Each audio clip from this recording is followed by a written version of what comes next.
Diqqat qiling, aholiga tezkor xabar. O'zgidromet markazi 19 mart kungi ob-havo prognozini e'lon qildi. Unga ko'ra, Toshkent shahrida havo o'zgaruvchan bo'ladi, vaqti bilan yomg'ir yog'adi. Shamol g'arbdan 5-10 metr sekund tezlikda esadi. Harorat kechasi 8-10 daraja iliq, kunduzi 14-16 daraja iliq bo'ladi. Qoraqalpog'iston Respublikasi hamda Xorazm viloyatida havo o'zgaruvchan bo'ladi. Yog'ingarchilik kutilmaydi. Faqat shamol sharqdan 7-12 metr sekund tezlikda esadi. Harorat kechasi 2 daraja sovuq, 3 daraja iliq, kunduzi 13-18 daraja iliq bo'ladi. Buxoro va Navoiy viloyatlarida havo o'zgaruvchan bo'ladi, yog'ingarchilik kutilmaydi. Shamol sharqdan 7-12 metr sekund tezlikda esadi.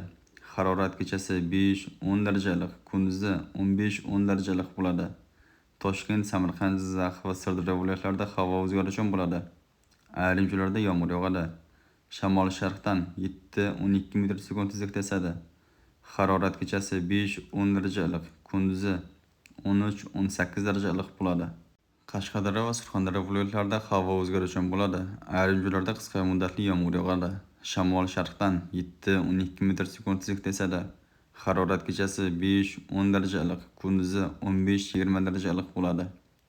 Farg'ona vodiysida, ya'ni Andijon, Namangan hamda Farg'ona viloyatlarida havo o'zgaruvchan bo'ladi. Yog'ingarchilik kutilmaydi. Shamol sharqdan 5-10 metr sekund tezlikda esadi. Harorat kechasi 5-10 daraja iliq, kunduzi 15-20 daraja iliq bo'ladi.